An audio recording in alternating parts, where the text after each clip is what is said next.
Agora, para dar início, vamos começar em Lucas, o primeiro capítulo de Lucas. Esse é o princípio do nascimento de Cristo. E nós vamos ler um pouco aqui dentro, ou simplesmente ensinar um pouco sobre a palavra, se pudermos. Nós não sabemos o que o Senhor fará por nós, mas nós simplesmente confiamos que Ele nos dará uma grande bênção. Escutem, eu ouvi o seu programa de rádio. Foi bom. Apenas sigam em frente, preguem a palavra. Acabei de dizer ao irmão Graham lá dentro, se já houve um tempo que os cristãos precisam uns dos outros, esse é agora mesmo.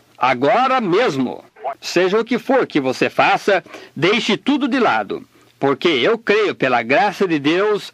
Eu simplesmente vou falar sobre isso um pouquinho, em poucos minutos, de como nós precisamos uns dos outros agora mesmo.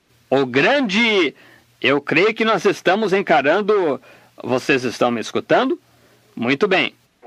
Nós estamos encarando agora mesmo, olhando para um dos maiores dramas que já foi manifestado em toda a história humana, se realizando aqui, diante de nós. O grande campo do mundo aqui é um drama que Deus vai representar agora mesmo, o qual é assustador. Olhar em redor pelo mundo e ver a maneira que a coisa está se movendo ao mesmo tempo. Isto é algo que está para acontecer, amigo. Isto do qual nós temos falado e dito está aqui agora mesmo. Está vendo? Isto já está começando e rompendo em todo lugar. Há um grande quadro que eu gostaria de descrever para vocês esta manhã. Eu vejo um cordeiro lá fora no campo a pastar. O pequeno companheiro fica nervoso e ele simplesmente se espanta. Examino no caniçal, bem detrás dele, eu vejo o leão se deslizando de mansinho. Estão vendo? Batendo de leve o seu rabo no chão, aprontando as patas para um salto.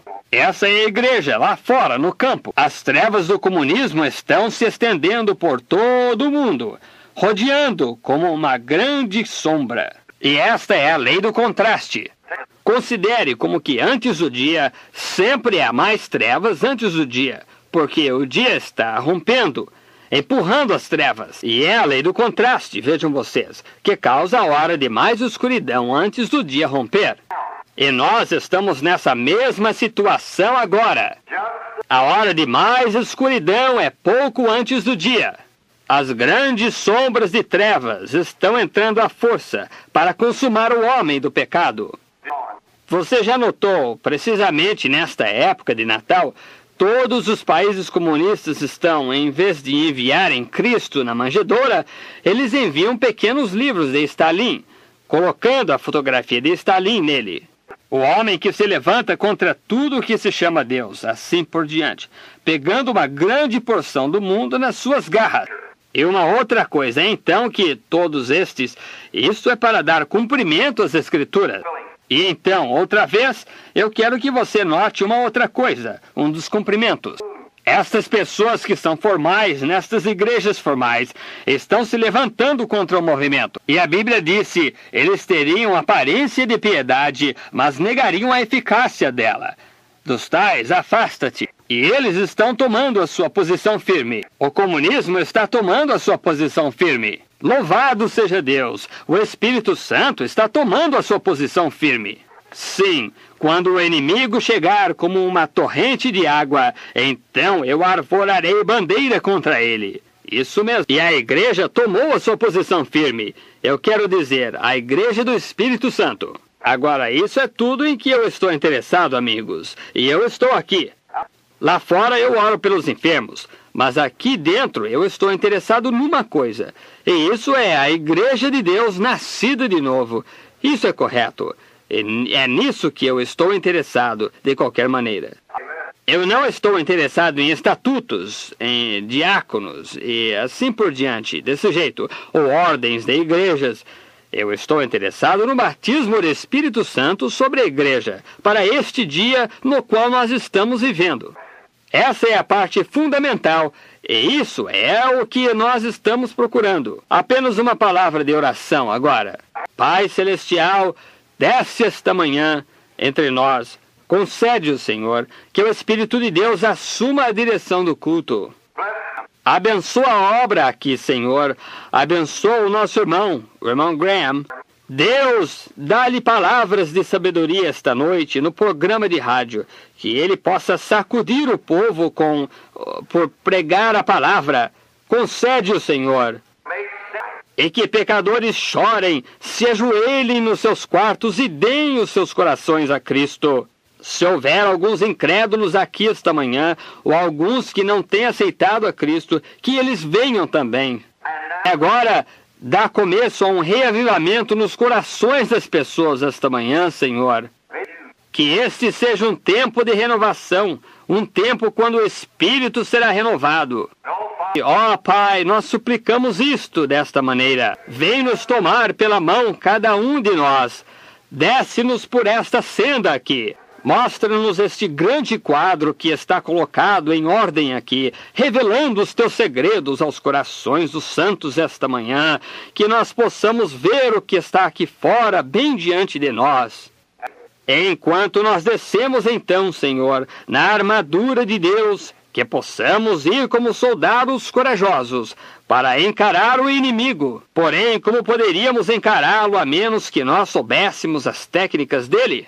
E ajuda-nos esta manhã a entender e mostra-nos o primeiro plano dele lá, de maneira que nós saibamos onde encontrá-lo, pois nós pedimos isto em nome de Jesus. Amém. Vamos, o segundo capítulo, vamos ler isto. E aconteceu que naqueles dias que saiu um decreto da parte de César Augusto a todo o mundo para que se alistasse, e este primeiro alistamento foi feito pelo presidente da Síria, e todos iam alistar-se, cada um à sua própria cidade. E também subiu José da Galileia para a cidade de Nazaré, a Judá, a cidade de Davi, chamada Belém, porque era da casa e família de Davi, a fim de alistar-se com Maria, sua mulher, que estava grávida. E aconteceu que, estando eles ali, seu cumprimento dos dias em que ela havia de dar à luz. E deu à luz a seu filho primogênito, e envolveu-o em panos, e deitou-o na manjedoura, porque não havia lugar para ele na estalagem. Agora, somente como base para... até que nós cheguemos à porção disto que eu usaria esta manhã. E todos vocês somente deixem-se à vontade no Espírito do Senhor. Nós estamos hoje por todo o mundo. Está sendo comemorado o nascimento de Jesus, o qual agora é apenas tradicional. Jesus nunca nasceu em nenhum 5 de dezembro, ou nada como o 25 de dezembro. Nós sabemos que isso é impossível. As colinas da Judéia estavam cheias de neve nesse tempo. Portanto, como poderia ser isso? Jesus, comumente pela astrologia e assim por diante, e por tudo que nasceu, primeiro, ao redor de 1º de abril, portanto, quando era primavera. Porém, este é um dia o qual está bem apenas dedicado para a adoração, em memória de sua vinda ao mundo. Um dos maiores dons que Deus alguma vez deu ao mundo foi Jesus Cristo. Isso, nós sabemos disso. E agora eu desejo falar esta manhã sobre a sua deidade, quem ele é. Há tantos que o expõem como um bebezinho deitado lá no berço e assim por diante. Porém, isso somente foi um dos quadros, somente uma das exposições do drama, para trazer isso ao que ele realmente é, sua deidade.